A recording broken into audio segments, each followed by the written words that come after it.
Hello and welcome to this very special edition of the Purple Journal podcast. I am your host, Joe Johnson from purplePTSD.com, here with senior writer at VikingsJournal.com, Joe Oberle.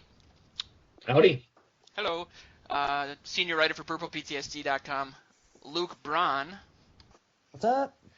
And a very special why is he on our show type of guest, former Vikings punter, probably the most famous gamer in the state of Minnesota, which is saying a lot, and all-around Renaissance man, Chris Kluwe. Hey, how's it going? Welcome, Chris. Yeah, thanks for having me. Thanks for being here, man. So, yeah, I guess first question is not necessarily what the hell are you doing here, but what are you up to? You mentioned you're coming up to Minnesota for a week with your family. Or do you travel up here often, or? No, this will actually be the first time we've been back, like, as a family, since we left, actually, in, like, 2013. Basically it's so my wife and I, we can see our friends that are still there, and then the kids, they've been wanting to see snow. So, like, we should do, like, a family vacation, and that way they can see all the snow they want. And then they'll never want to leave Southern California again. Yeah, you're lucky, man. It was raining, like pouring on Christmas. It was nuts. It ate a lot of snow away. Snow's gone, but yeah, there's still that's what I heard. Like it went from what, like -5 or something to raining. Yeah, it was like a monsoon. My sister has a ice rink in her front yard, and it was completely ruined. Nice. It's been good. It was good for about 3 days, and then it fell apart. But yeah, I do this every week, and I apologize, and this shows how much credibility I have as a host of a show. But I want to mention our sponsor because I have to, and I always forget. It's SkullYourHome.com. If you're looking to buy a house, sell a house, work with a Vikings fan, check out SkullYourHome.com. But yeah, I mean, also, you know, what have you kind of been up to? I know that you're becoming a pretty prolific writer, and wanted to see, you know, what projects you're working on, or what you've been doing in that regard. Yeah, so I actually finished. So I wrote a sci-fi book with a buddy of mine, Andy Reiner. He actually lives in Minnesota. He's the executive editor for Game Informer. Oh, wow. We wrote yeah. So yeah, we play lots of video games. That's awesome. But yeah, we wrote a sci-fi book about, I want to say 2.5 years ago, called Prime, which people really liked, and then we just finished up writing the sequel to it, which is going to be called Splice. And right now, that's with my agent, and we're shopping that around to publishers to see if anyone wants to publish it, because we self-published the first one. And then, so that's on the book front. On the gaming front, I actually created a tabletop card game that we're in our KickStarter right now. So that's pretty cool. Oh, cool. What's the we should put a link in that. For sure. Yeah, I saw that online. That looks kind of interesting, Chris. I mean, what's the story behind that? Yeah, so the story behind that is I'm obviously a huge gamer. I've been playing, you know, video games, board games, card games all my life, and started playing Magic when I was a kid. I think back when Revised came out. Oh, hell yeah. And yeah, so one of the things though that, you know, as I played Magic over the years, I noticed, like, one of the things that just really kind of sucked was getting mana screwed because you don't get to play the game. Drawing all your mana because you don't get to play the game. And when someone is playing like a permission deck, or, you know, some sort of like infinite extra turns type deck, because it's, again, one person's playing the game, the other person's just kind of sitting there watching them. So for the listeners out there, this is a football podcast, so you did not come to the wrong place. For jocks out there who have no idea what is going on, all of these things are because Magic relies on drawing cards that basically, like, give you the energy. They're the things you spend to do everything, and sometimes you draw not enough of it and you can't do anything, or you draw too much of it and then you don't actually have any things to do because all you have is to and that includes me that doesn't know what the hell you're talking about, Chris. It's just for you, Oberle. So for me, one of the things I wanted to do was, like, I wanted to try and kind of fix that resource system, because, you know, don't get me wrong, I love Magic. Like, I still play it to this day. It's just, you know, when those situations occur, they're super frustrating as a player. Yeah. And so I was like, well, you know, if I think they're frustrating, then I should see if I can find a way to solve it. And so for the game that I came up with, Twilight of the Gods is the name of it. And essentially the way you get your resources is that the front of each card will tell you what the card does. So like in Magic, it'll tell you it's either like a spell or a creature or, fortification, something like that. Yeah. But then on the back of the card, we actually have the resource level that card provides, either 1, 2, or 3. And so the way you get resources is by trading cards with the other person. Oh. So there's a trade phase, in the Okay. game where you cannot play resources from your own hand down into your resource area. You have to say to the other person during the trade phase, hey, I would like to trade you a tier 1 for tier 1. And then they can either accept it, they can make a counter offer. And essentially what ends up happening is like the first 4 turns or so of the game, it's very cooperative because players want to get resources to play their cards. Yeah. So they're like, yeah, sure, of course I'll trade. I want to build out this resource base. And then usually right around turn 5, it turns very competitive and people just start going for the jugular. And so, yeah, we have some other mechanics in there so that if someone doesn't want to trade, you can take a resource from them, but it costs you, you have to ditch cards out of your hand in order to do it. Okay. So essentially you're giving up card advantage in order to get that resource. And then they can respond to that on the next turn by taking one from you for 1 cost less. Okay. So essentially you're incentivized to cooperate at first, but there will come a point at every game where you're now competing with the other person. And you have to weigh, okay, do I want to give them another resource, or do I just take it and try to get an advantage over them? Do you feel like card-based games are coming back, or have they been pretty consistently popular? There's a strip mall by my didn't they? I live by Lake Nokomis, and there's a strip mall not on Hiawatha, and one of the businesses is just a place where people play Magic all day and then buy snacks and support it and stuff. And it seems like it's, I guess I played it when I was younger, and then I went to college and focused more on drinking. And I didn't know if it was still popular or.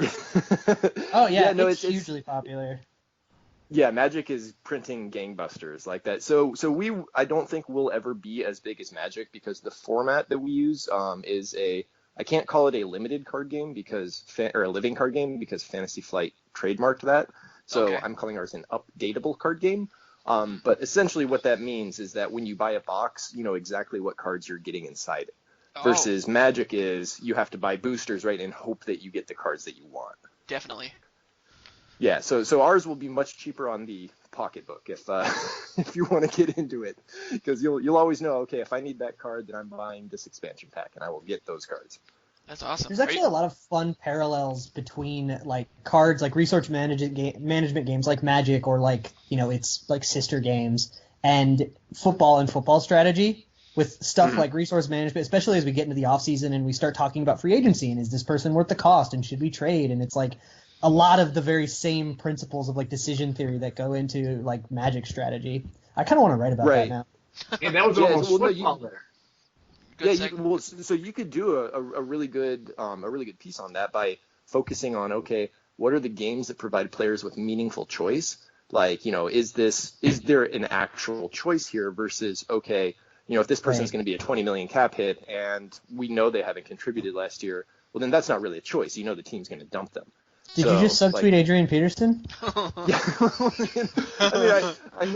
I like AP. I played with him, but yeah, I don't see the Vikings keeping him because of the fact that he is an older running back, and unfortunately the math has shown that once running backs get on the wrong side of 30, then they break down very quickly no matter who you are. Even if he doesn't, with the contract. Chris, with why any backload contracts like that in that case? I mean, why does the player agree to that in their agent when they know that when it comes to the end of it, they're not going to, probably live up to it anyway because they're old and they're not going to be worth that amount of money. The amount of production that Adrian would have to put up to fulfill that contract would have to shatter records. He'd have to have a success rate that's literally impossible. Yeah, so the reason players and agents agree to contracts like that is basically as a player, when you sign a contract, you're never really looking at like the last 3 years of it. It's how much money am I getting up front, and then what am I getting paid for like the first 2 or 3 years? Because the team is never going to want to uphold the last years of your contract because it's going to be super expensive for them because they backload a lot of base salary there. The player would like to get that money, but they also know I can get injured at any point in these upcoming years. So the player wants to get as much money as possible up front because that's the only guaranteed money they'll ever see. So he would probably be interested in renegotiating and getting some guaranteed money up front for this. Which he did last year, and that's too. usually what happens. Yeah. There's also like a diminished value to those last years because there's a risk of you not getting it and getting injured. So it makes sense for both the player and it makes sense for the player to like want more front-loaded things. It makes sense for the team to want more back-loaded things, and that's kind of where like contract negotiations happen. Well, Chris, exactly. What is your thought on the theory that because players in the NFL, and this I think was an analogy used for the NBA, this is where I heard it, they're not responsible enough with their money to actually go on strike to get better percentages or improve their contracts. Is that a theory you agree with, that, you know, essentially they would want to go on strike, but they feel like they can't afford it, can't afford to not play football for a year? Right, and I don't think that's necessarily a problem so much as either a football or basketball problem. I think it's a societal problem, in that we don't really teach anyone how to take care of your money long term, right? So like growing up, you know, taking classes in, you know, middle school, high school, like, you know, college, you don't get taught the basics of, okay, yes, you can take out a credit card with 15% interest and you can buy that $2,000 TV and pay it off over 2 years. But at the end of 2 years, if you do that, you will have bought 3 TVs. like but mitochondria is the powerhouse of the cell.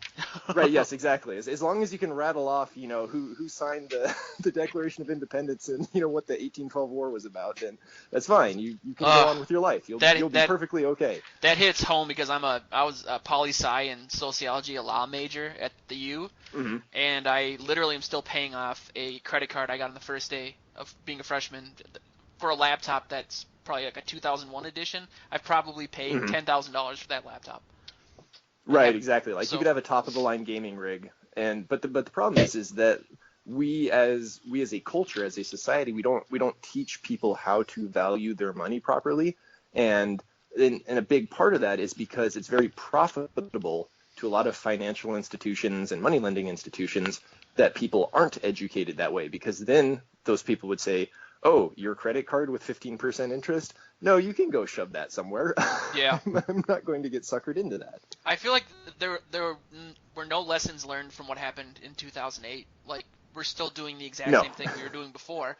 That's going to happen again. No, it's totally going to happen. I mean, our economy is based on bubbles, and people that are good at getting out at the right time are the ones that end up being in charge of everything. But it's a really good point, man. I mean, people don't learn that. Everyone comes out of school with tons of student loans. That's a huge problem. I mean, by itself. And so when you look at like football, you know, and basketball players, and you know, essentially any major sport athlete, they're coming out of college, and like their entire life they haven't really been taught that, you know, yes, you're going to get a large sum of money, but that large sum of money is essentially your 40 years worth of working is getting crammed down into like a 3 to 4 year period. So don't treat this like this is your salary that's going to be there for the next 40 years. Treat this as, okay, I need to divide whatever I have by 40, then I can use that much each year. Because if you do that, you'll be fine. But if you don't, then all of a sudden, once you're done with your sport, well, most sports, the only life skills they teach you is you can be a bouncer at a club because you know how to hit people. Like, it's not a lot of demand for football skills out in the real world. But I don't know any kid in football or out who's 18, 19, or 20-year-old comes out of school knows what the heck to do with millions and millions of dollars, you know, unless they have somebody smart talking to them. It is societal more so than just football. I mean, there should be. It's a failing of the schools not to impress upon these, you know, people that have this opportunity to how to handle it. It's too bad. It doesn't help when you have Chris Carter giving speeches about having a fall guy in your crew either. You know, that's right. That's or even worse, where it's like here's the rookie symposium. In the room right next door, here's the guy selling you the $1,500 suits. It's like, you don't need that $1,500 suit.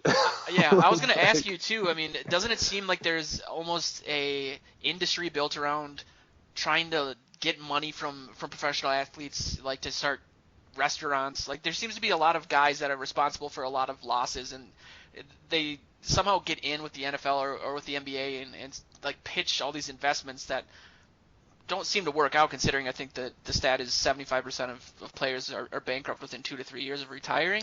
How open? I mean, is that part of the rookie symposium? Is there people there wheeling and dealing and trying to say, hey, you should invest in this or that, or is that something that happens outside of? I can't say with firsthand knowledge because I never went to the rookie symposium since I was an undrafted free agent. Okay. I would imagine it probably does happen from what I've heard from other guys, in that, yeah, you have the rookie symposium, like here are the educational things that you're required to listen to, but there's this whole suite of, hangers on where, like I said, the suits, you have like the car people, you have, I'll be your personal chef, for $1,000 a week or something like that. And again, it's unfortunate because, these guys, they look at it like, oh, well, shoot, yeah, I'm making $5 million this year. Of course I can spend $1,000 a week on, a chef. Of course I can spend $2,000 on a suit. It's like, you don't understand that each of those little things adds up into very, very big amounts of money. And if you keep doing it, that money goes away very, very quickly. That's sad. That's tough to hear that kind of thing goes on. I think the worst part about it is it's never going to change because it'll never be profitable to change it, so nobody will fight for it.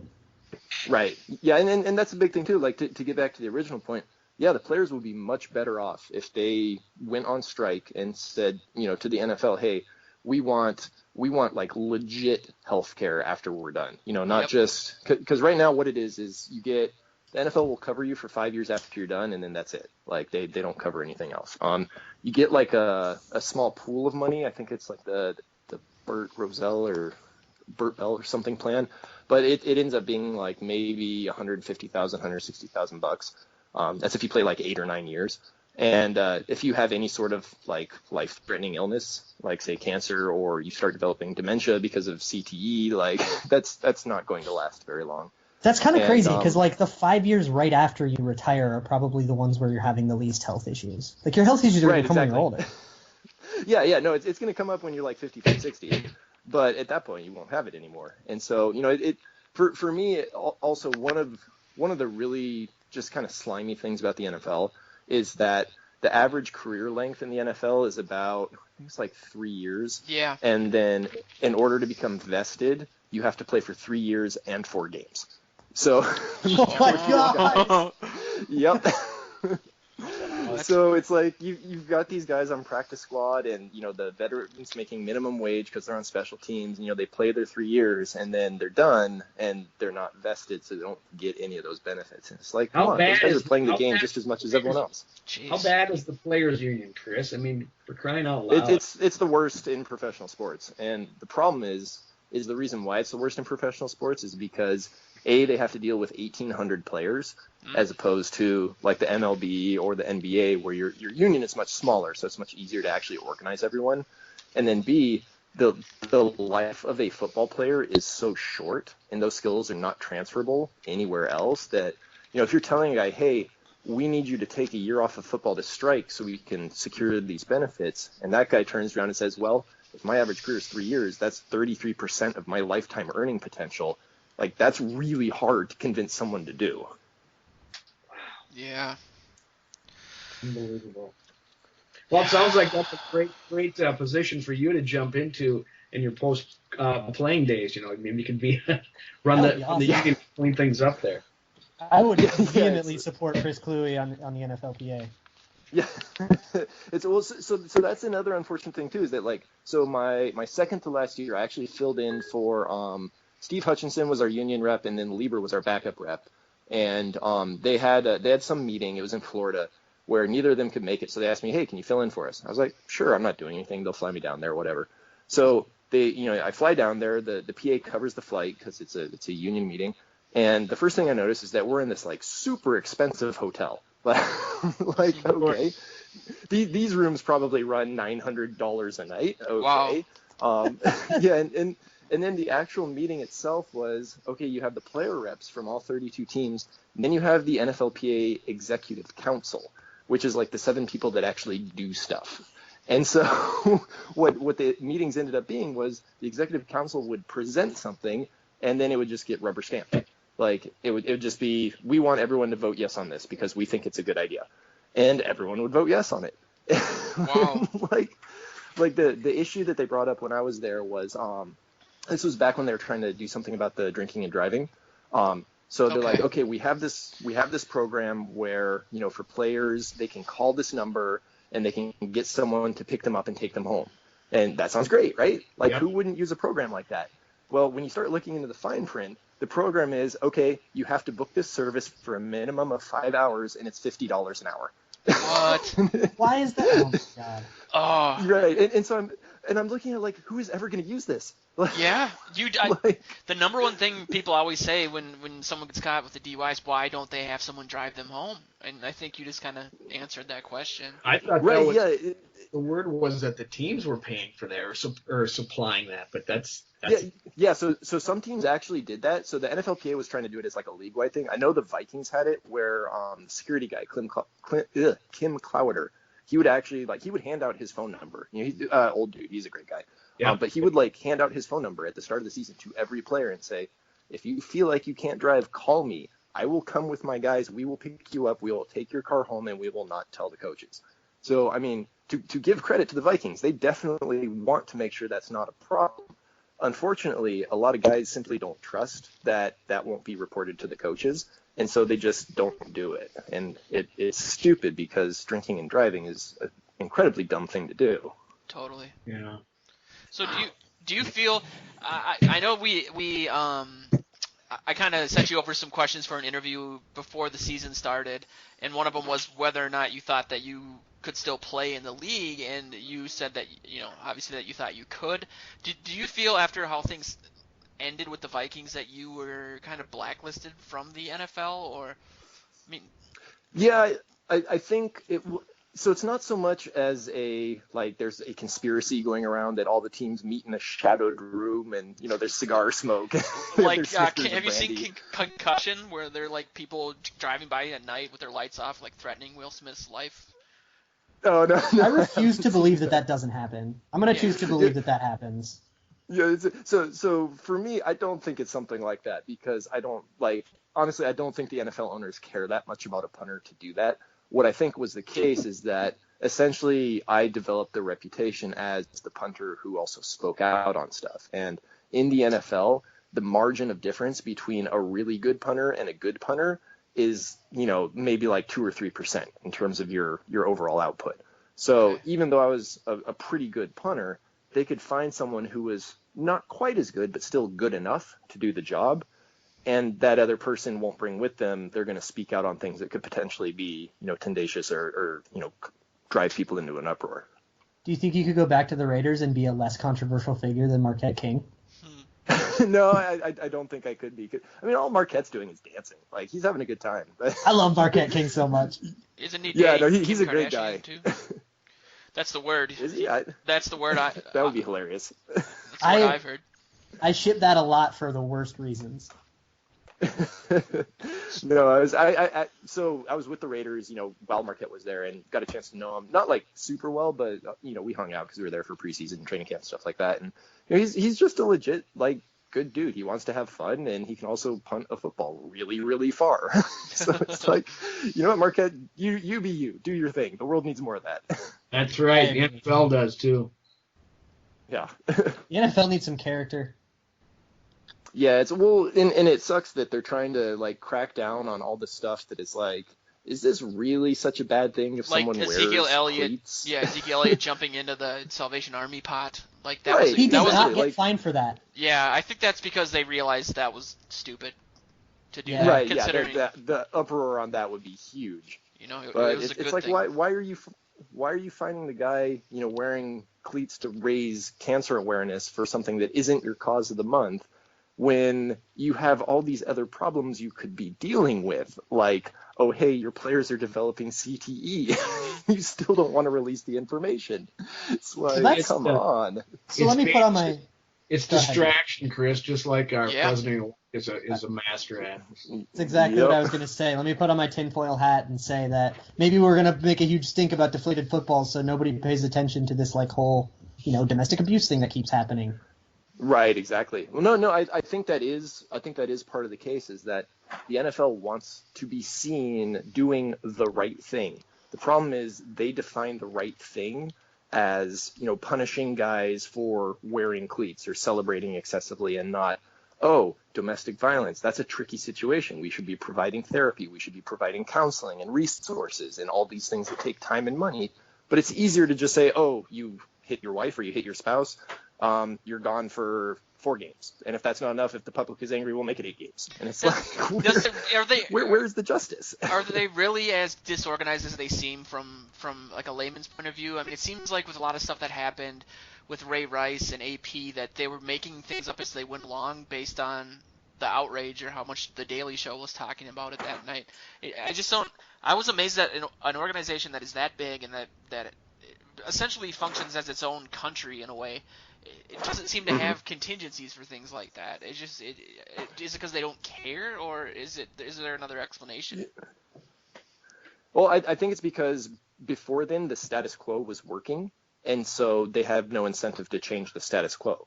Because I mean, if you look back at the history of football, like this sort of stuff was always happening, but we didn't have social media, we didn't have camera phones, we didn't have a way for the public to see it happening almost in real time and spread to a very large audience. Definitely. So the NFL they weren't thinking ahead. They weren't thinking, okay, what does this new technology mean to us? What does this mean to the image of our league? And so, yeah, they were making it up as they went along because they just didn't even consider the possibility that, oh, hey, this is kind of bad and we should do something about it. Wow. Well, I wanted to also kind of touch on, and Luke, you can kind of take this over, but Luke, the most successful piece we've ever had on Purple PTSD was a piece that Luke wrote about kind of changing the way that people should analyze output from punters.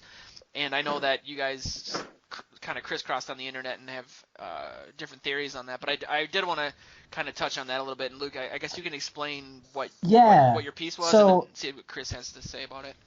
First off, the fact that the number one article on Purple PTSD is about punting makes me happy inside. And secondly, me too. Yeah, it's awesome. And secondly, yeah, so the way, like, using total punt yards and net punt yards are like terrible stats and they don't mean anything. So I wanted to take that data and basically split it up between like short punts where you're trying to like pin them close to the end zone, but you're punting from midfield, so you're not just trying to boot the hell out of it, and then punts where you are trying to just boot the hell out of it, and split them up and measuring them on different rulers. So I just kind of took that data and took the short kicks as a percentage of the field that they gained, and took the long kicks as just like regular punt yards, and then like ranked things that way. But I know, Chris, you had the issue with it not including hang time, which I would love to have that data if anybody has it. I don't know who has it. But not including hang time is super important. So that would be awesome if you could just talk about like why hang time is important for evaluating the punt. Sure. Yeah. So I read the article because I remember when it came up, I read it. I'm like, oh, this is pretty good. Like this is a solidly researched, well done article. And for me, full disclosure, Pro Football Focus asked me to write their punt grading formula for them. So they did a couple tweaks to it, but like for the nuts and bolts, like it's essentially I came up with it. And because this was something that bugged me too, because when I was punting with the Vikings, it was like I had 4 different special teams coaches tell me throughout the course of my career, Chris, we need you to punt it high and short because our coverage teams suck. And I was like, okay, I guess that's what I'm doing. In the era of first-round gunners. What was that? You weren't on the team in the era of the first-round punt gunner. Oh yeah. It was, well, my last year we ended up having Everson Griffin line up at gunner, so that was something to behold. That's true. That was exactly true. That's awesome. Isn't that how Greenway tore his ACL doing that when he was a rookie? It was a kickoff. I think it was kickoff. Yeah, as a rookie. Right. Yeah. So anyway, so like for me personally, I was like, okay, this sucks because I'm doing what the team is telling me to do, and I'm executing it at a high level because they want me to punt higher, shorter, directional punts. The problem is when people look at the stats, they see, oh, well, your net average is garbage compared to everyone else, and then your gross average is garbage, and then your net average goes way down if you get like 1 or 2 returns against you, even if they aren't your fault. And so it's like there has to be a better way to like actually judge what the punter's impact is on the field. And so essentially what you did is very similar to what I did in that I divided up the field into from your 45 line and in, I considered that a short field punt, because if you hit a 45-yard punt from, or sorry, not your 45, the opponent. So going in, if you're 55 yards away from the end zone, right? 55 yards and in, that's a short field punt. Because if you hit a 45-yard punt from there, the guy's going to fair catch it on the 10-yard line. You've done your job. Anything behind that, so, if you're punting from your own 30 or 20 or whatever, that's a long field punt. So in that case, you're trying to flip the field. You're trying to go for distance. And then what I did is that in order to truly gauge what the punter can influence, so the things the punter can influence, how far the ball goes, how high the ball goes, and what direction the ball goes. Like those are the only things the punter can influence. And then how fast does the punter get it off? Because that can lead to blocks if you're too slow. Gotcha. So essentially, if you track how far the ball goes along with the hang time, along with the direction, you can get a very good barometer of how good the punt is. And the thing is you don't even need to know if the punter is punting directionally or not, because a punt that goes, let's say it goes on the right hash, right? So that's kind of a directional punt. A punt to the right hash that goes 40 yards with a 3.5 second hang time is a shank, because it came off the side of the punter's foot. You can tell just by the hang time. A punt that goes to the right hash 40 yards with a 4.5 second hang time is a good directional punt. That extra second gives your gunners time to get there. So if you can... just to help me follow, so on the first punt, if it's a shank, you would say that punter was maybe trying to aim it to a further place or aim it to a different place, and it ended up in the same distance but didn't take as long because it wasn't that great of a punt, and then that means you have to coverage more. Yes, exactly. So, and then I also did like a sliding scale between distance and hang time, in that if you hit a 55-yard punt with like a 4.5 second hang time, that's not really a good punt, because you haven't given your gunners enough time to get down there. The returner is essentially going to catch that ball with about 10 yards of cushion around him. However, if you hit a 55-yard punt with 5 seconds of hang time, your gunners are going to be right in his face when he gets there. So it was a series of sliding metrics based on, okay, how far is the punt versus how high was the hang time versus where on the field did the person catch it.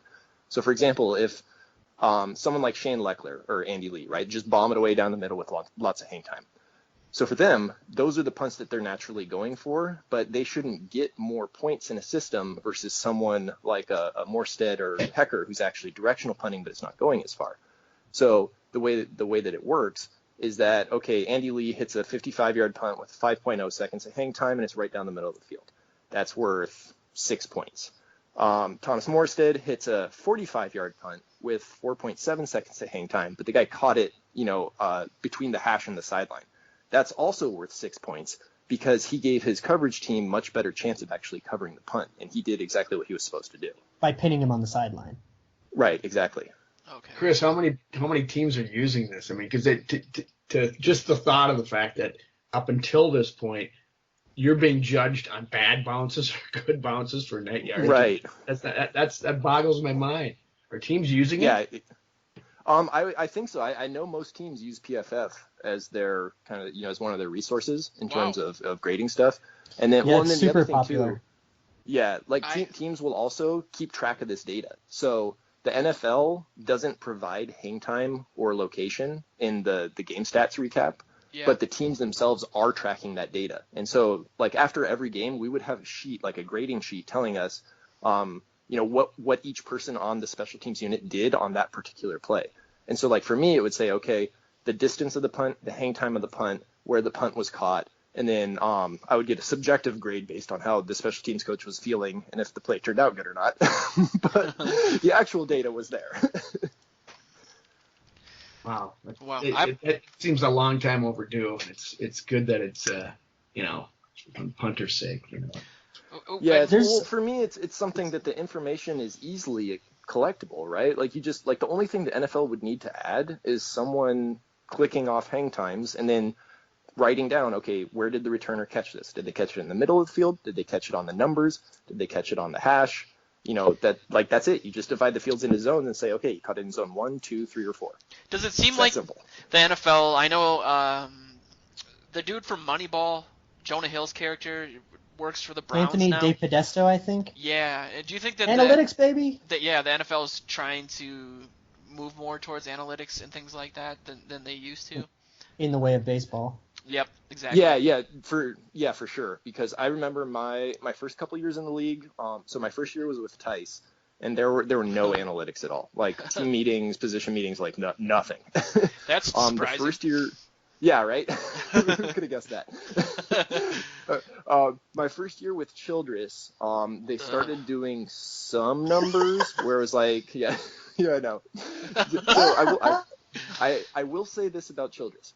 Childress was a phenomenal evaluator of talent. For the most part, like he picked a lot of really good people to be on our teams. TJ Problem was he couldn't step back and let the coaches do their job. He had to micromanage everything. And that's do you think he was trying to emulate Andy Reid, or it just from my opinion, and obviously I don't know a lot, it just seems like they brought him in to overcorrect from the sex boat thing. They wanted like a sheriff. And it seemed like he was. That was just a detriment on the team after a while. Not to mention, how things were handled in 2009 and things like that. But I don't know. That's how it goes. That's how it goes. You go from a hard ass to a Leslie Frazier. Now we're back to Mike Zimmer. Right? They always correct one to the other. So. It's like voting for president. Essentially, it's not a straight line. It's back and forth. Right. So yeah, I mean, like, despite whatever differences I might have had with Childress, because we got into a screaming match during one Monday night game. That was fun. Yes. That's amazing. But like I will say, he was away from the football field. He was actually a fairly nice person. Like he was a decent, okay guy. It was just when he stepped on the football field, all of a sudden like some switch flipped, and it was like the micromanaging boss from hell. It's like, no, you've identified this talent. Now let the talent go out and do what it knows how to do. How did that work with Favre then? I mean, did they clash a lot? Yes. So Brett wanted to call audibles, and Childress was like, no, you must call what I want you to call. It's like, that's Brett Favre, dude. Like, let him call the audibles. Oh. So man. Is that exactly what Terrence Newman just did? Ooh. Yeah. So the thing with calling audibles is you got to make sure they work. Kind of important. Otherwise, it's no. It did work though. They punted on that series. Oh. It was only the one series, and Jordy got a 15-yard catch. I think it was a 15-yard catch, but ultimately the Packers punted on that series. After the series, Zimmer said, no, stick to the game plan, and then Jordy torched them. Oh. Well, so do you think people are just making a big deal about nothing? I mean, the people on Facebook are acting like this is some sort of huge slap in the face. And mutiny. Yeah, totally. Yeah. Mutiny. Yeah, so what love boat. Nobody's come up with that headline. I used to have nautical themes with the Vikings for me. I mean, you gotta. So what I gather happened just from like reading all the Strib articles and just from like things that are available to me as like a fan was Zimmer had a game plan, which was for Rhodes to shadow Jordy. And Newman was like, no, I have a better idea. And went to Rhodes and was like, hey, let's try this for the first series and let's pitch it to Zimmer. And then if Zimmer likes it, we can keep doing it. And Rhodes was like, okay, whatevs. And they did it for the first series. The Green Bay punted, and Newman was like, hey, look, I did a different idea, and they punted. And Zimmer was like, what are you doing? Stick to the game plan. And then they got torched. Oh. Well, that's really what I gather from it, and that is so minor compared to like, hey, lost the locker room. Right, yeah. So, well, a big part of those takes, too, is that they're trying to generate page views, right? It's there was one time, I want to say it was either my second or third year when Ferraro was the special teams coordinator. Like I had some person, a media person, like I'd never seen them in the locker room before. They were from some small magazine or newspaper, something like that. And so they asked me a bunch of questions like, hey, are you happy with the punting game plan? Like, are you okay with how things are going out this season? And I gave fairly like non-committal answers. Like, yeah, I think it's good. Like I could be doing some stuff better. I think that, this might not be working great, and then the next day, I see this article come out where it's like Kluwe and Ferraro and heavy tension. I'm just like, wait, what? You would never do that, Chris. That's not true. That's not how it works. No, I'm kidding.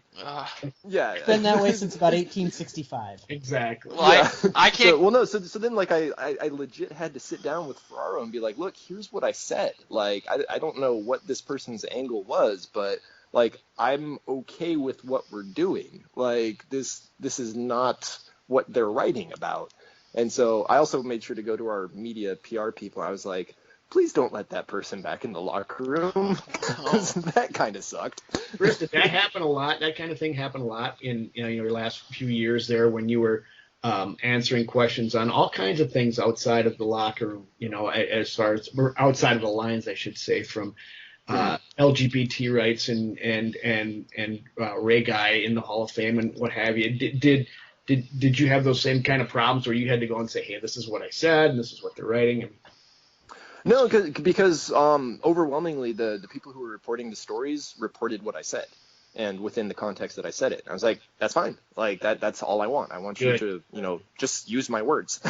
So, yeah. It's got to be a terrible dance to walk every Wednesday when the locker room's flooded with people like me or somebody else, and they're all asking a question. I mean, you have no control what they're going to do.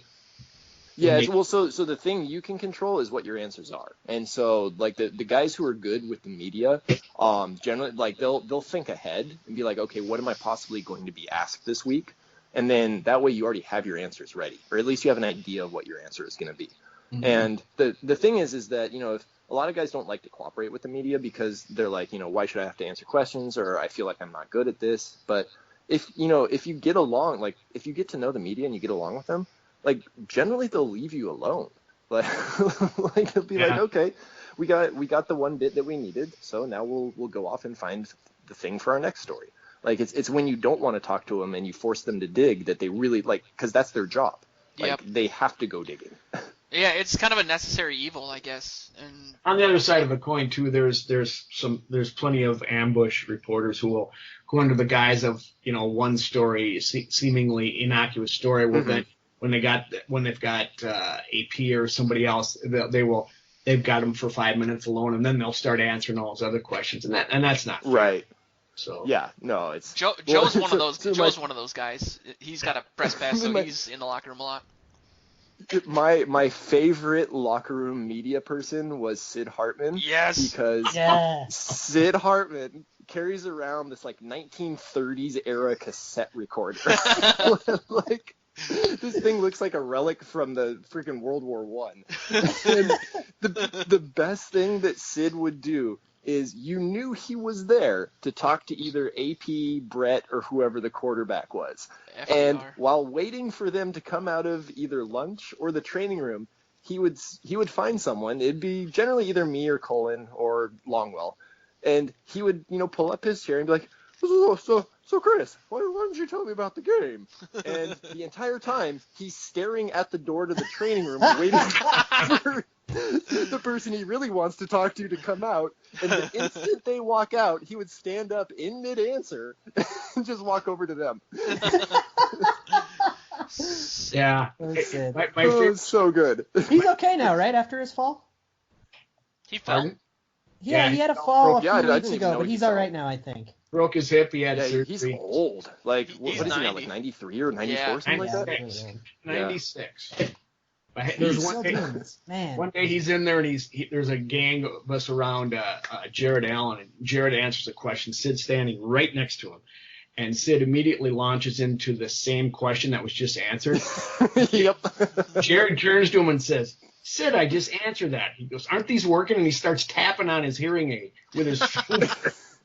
Did he almost get in a legit fist fight in this training camp with someone? Like he was ready to throw down with Gessling or someone. Really? I don't know if it was Gessling or it was somebody. It was in training camp. He was trying to ask Everson Griffin a question, and Sid got all up in arms because he was like, "This is supposed to be he thought it was supposed to be a solo interview with him, and he just went completely crazy. And the audio of this is hilarious. It's somewhere. I'm sure you can find it. But he was ready to take it outside. Well, Sid is a national treasure. I just want to say to you, Chris, that it was nice to come over and talk to you about something besides football every once in a while too. So that there was interesting conversations that were going on back then, and not everybody, you don't always get that opportunity in the locker room. It's usually get your time to ask your football questions and get out. So it was certainly fun talking to you.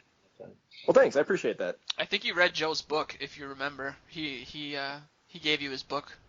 Diary of a Mad Diary of a Mad Yeah, I remember reading House that. Husband. Yeah, it was pretty good. Awesome. Not as good as sparkle ponies, though. Nothing is. It's on the fair. I title. mean, it's With the sparkle title, ponies. Yeah. What? Greatest What's title. happening? That's the greatest title for a book ever. Besides, I forgot what the analogy I was going to use. We've taken up a lot of your time, so I just want to ask you, I guess, one final question, or maybe it's kind of a two-parter. But what your thoughts are when I did interview you before the season? I know that you mentioned that coming out of college, that Jeff Locke wasn't a directional punter, and that's what they were trying to teach him. And I was wondering what your thoughts were on his progress in this season. And then, 10 people wanted me to ask you about what it was like holding for Blair Walsh, and if you think that the issues with him this season and last season were based on the holder, not necessarily him. Sure. Yeah. So for the first part with Locke, from what I've seen of the Vikings games this season, I haven't watched a ton of them. Generally, my wife will tune in when they're on, like primetime games. But from what I've seen from Locke, he's getting better, and I think obviously the move indoors helped a lot because punting outside at TCF is no picnic. I know that from firsthand experience, and that was only one game. I would not want to do that for a season. I was at that game. Yeah, that was a miserable game. I think he's still, the majority of the time, he's punting it away down the middle, and I think part of that is because they want to keep building his confidence and then kind of ease him more gradually into directional punting. Because the thing with directional punting is like it is a very hard skill to master. I mean, when I came into the league my first year, I just kicked it away straight down the middle. Like that was what I did, because I was like, I'm going to kick it high, I'm going to kick it far, and the team was fine with that. And then after I came back from my knee surgery the next year, that was when we had whole new coaching staff, new special teams coach with Ferraro, and Ferraro was like, okay, you need to be a directional punter. I was like, okay. And so easier said in than my done. mind, like, yeah, it's something where like, okay, I know I've never really done this before, but I'm in the NFL, so I better freaking learn. Like, otherwise, they're probably going to get rid of me. And so, I worked on it very hard, and those first 2-3 years that I was doing it, I mean, I never felt comfortable doing it. Like, I gradually got better at it, but it took me about 3 years or so to feel even somewhat comfortable directional punting. Because the thing is for the entirety of my punting career, and generally for the entirety of most guys' punting career, you line up straight behind the snapper, you catch the ball, and you walk in a straight line down the middle of the field. And so subconsciously, like in your peripheral vision, you're used to seeing like the yard markers and the sideline boundaries and just the movement of everything in a certain way. And when you go to line up directionally, you actually have to line up your hips to where you want to kick. Okay. And so that means you pick your aiming point. Usually I picked a spot about 45 yards down the field on the numbers, because then that gave me some margin of error either way. And so you line up your feet and your hips on that, and then you swivel your torso to face your snapper. And usually you also have to offset a yard or two to the left or right so you can step into the pocket when you punt. Because if you don't, then you're going to step out of the pocket that your protection creates when you actually kick the ball, because you have to take your steps to actually kick it. Okay. So doing all of that while still doing it at an NFL level is like it's very much easier said than done, and it does take a long time to master that. Okay. It's like having to like change your golf swing to do something. Yeah. Sounds very Right. cool. Yeah, it's that muscle memory. You have to rebuild it in a different way. Do you feel like? And then it's I was just gonna say, sorry, go ahead. How much of it is mental? When it comes to Blair Walsh, like was it a mechanics issue? I mean, Luke was breaking down footage like of where he was planting his foot and what have you. Was that a mental thing? And when it comes to, like you said, with directional punting, you have to kind of change your stance and everything. But how much of it is in your head, like a golf swing? A lot of it is in your head. Like there were games where I knew before the game even started, I was like, I'm gonna have a good game because I'm feeling good. I can picture it in my mind. I know I'm gonna hit the ball well, and I'd have good games. And then there were other games where I'd be like, okay, I had a really good week of practice. Crap, this is gonna be one of those games. It's like, and you just know, like going through warmups, like just things aren't clicking together the right way. It feels stilted and awkward, and it's like, God, I really want this to be a good game, but I know that it's probably not going to be. And then, yeah, more often than not, it turns out not being good. Okay. So yeah, a big part of it is mental and just being able to get yourself into that mental state where, and to be fair, I was able to shrug off some of those games where I was like, okay, I don't feel good with my warm up, but I'm going to put that aside and I'm still going to go out here and punt. And, I'd have a good game. So you can kind of push that off.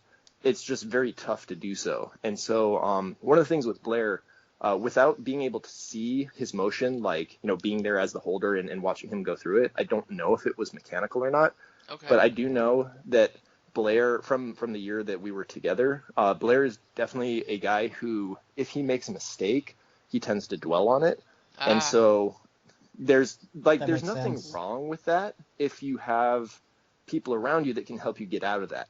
So like during his rookie year, one of the things that me and Colin would frequently do is like, we'd crack jokes. We'd like, if he missed something or felt like he wasn't hitting the ball well, like we'd try to distract him to make him not think about it anymore, because he's very talented. And it's like, just stop worrying about it, right? Here, think about this other thing. We'll trade Anchorman quotes. Like, That's so interesting. Yeah, dude. Yeah, and so I think after that first year, I mean, when Cullen was still there, I think it was still kind of okay. But then once Cullen was also gone, I mean, at that point, Blair's the veteran guy of the special teams unit. And the other two guys his are college third buddies. year. Right, yeah, exactly. So that's something where, okay, if you get into your own head, who's going to pull you out of it? I mean, Prefer's a good special teams coach, but he's not the type of guy who's going to pull you out of it. Like he's going to yell at you and say, "Why aren't you doing this right?" Yeah. So, it's one of those things where it's something that you need to be able to recognize in yourself and then figure out, okay, what's my strategy for dealing with this?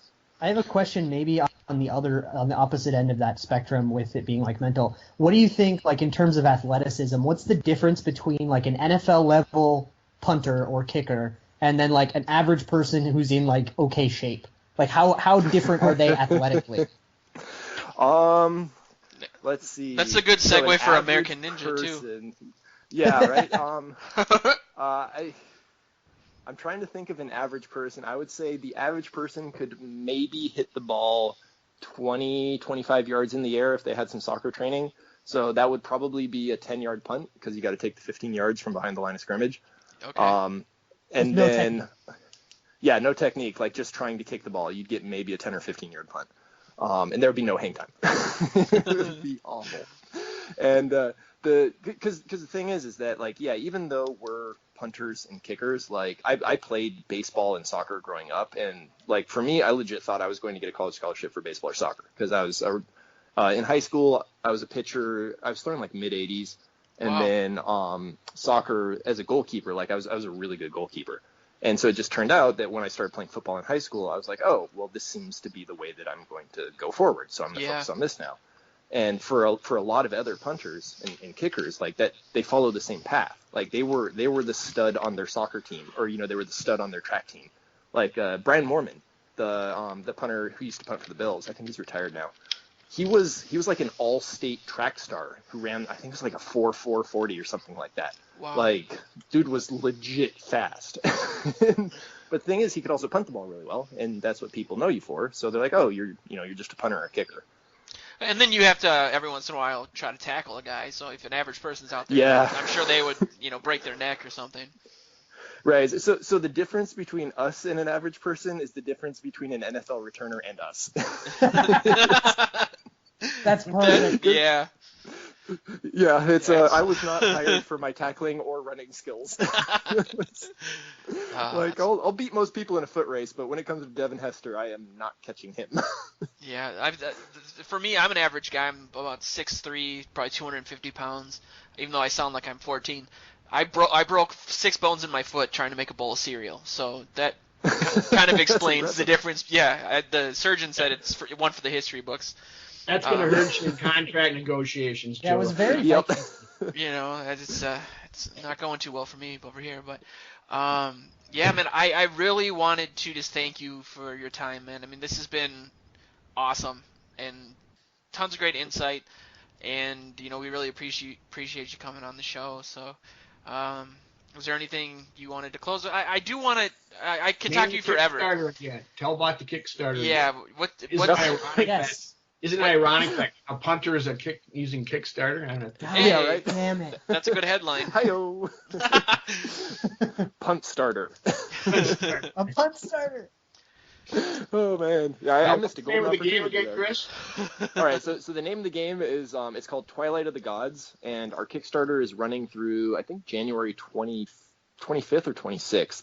Okay. And essentially, if you like tabletop card games like Magic the Gathering, Pokemon, Yu-Gi-Oh, Game of Thrones, Netrunner, you will probably want to check out our game. We have a tutorial video and then a gameplay video on the Kickstarter page. Wow. So that way you can actually see what it looks like in action. Have you posted it on? Have you posted your Kickstarter on Reddit? Someone posted it in the board games subreddit, and then the thread got locked after about 8 hours because a bunch of gamergaters came in and started stirring up shit. So I was like, yeah, that's Great usually timing. what happens. Yep.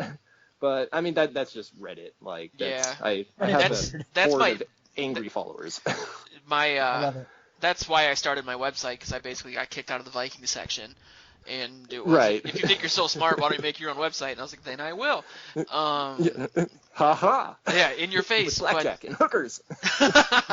So yeah, it's Reddit's a interesting beast, I guess. National treasure. Yeah, there's some good stuff on Reddit, like because I'm a fairly frequent Redditor, and like I'll stop by our NFL all the time to Yeah. chime in on like punting stuff and kicking stuff, because I mean, hey, it's cool. Like I'm conversant with the internet, and, like these are my people. And then there's other times where I'm just like, I don't want you to be my people. Like, goddamn, you are the worst people. Please stop. You couldn't explain it any better. That's I shouldn't say this because I don't want them to know this, but I think they do, considering I've been banned 6 times. But my job is to help people promote stuff on Reddit, so I'm there all the time, and I feel like I've seen the underbelly of society, and it makes me it's really sad sometimes. Yeah, there's just not good stuff, but yeah. So, anyways, for the Kickstarter, we have fully hit our funded goal. Now we're going for stretch goals. Wow. So if people do want to jump on, no thanks. Yeah, the game will be getting made. You will get a copy, and I'm more than happy to answer any questions you have on Twitter, where I'm at Chris Warcraft. Awesome. What's a Cassandra? So the thing with Cassandra, so that is the Greek mythology. The Greek myth of Cassandra. It's the story, I think it's in Troy, where essentially she was a fortune teller doomed to always tell the truth, and no one would believe her. And I feel with our current political climate, I'm feeling a lot that way. Wow. Yeah. As a history and poli-sci major, the signposts are all there, and they're all pointing in one direction, and no one wants to listen. So we'll see what happens. That is the best. That's the best analogy ever, man. I mean, God, we could go on and we could talk about that for hours, but my heart goes out to a fellow poli-sci major that ended up not doing anything with their poli-sci. Yeah, right. Yeah, it's well, it was funny. So I ended up taking it because I was originally I was in computer science because I liked programming. It was a lot of fun. I was too. Yeah, and so I couldn't pass the engineering level physics class to get into the engineering major. Because for whatever reason, comp sci was in the engineering department. I'm like, okay, well, this sucks because I'm doing really well in the coding because that's like learning another language. Totally. I don't need to know physics for that. Yep. But if I can't pass this physics class, then I'm never going to get into this major, and I need to keep taking classes to stay eligible for football. So I talked to my roommate. He's like, oh, yeah, there's this poli-sci professor. He gives open book tests. I'm like, I'm becoming a poli-sci major. Yeah, it's a lot of study guides that told you you just go on Wikipedia and look at it, then you can answer, compare and contrast these two things. It's like, right. Well, this is probably not worth the money, but that's funny because I had 3 roommates. We were all in computer science, and 2 of them dropped out because of physics in our second semester. So, yep. Yeah, it's just for whatever reason I could not understand physics. Like I have never had a problem in a class in my life until I got to that physics class, and I was like, I don't get it. This our curve, whatever this is. Our curve was in like the 50s.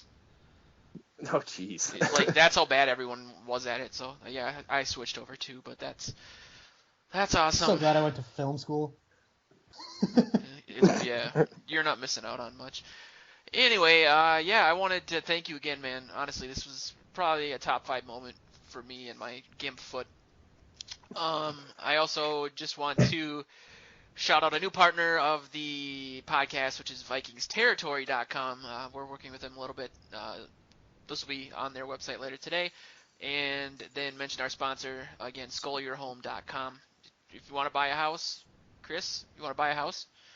I mean, it's a lot cheaper in Minnesota. Yeah, I'll help say us that. help us out.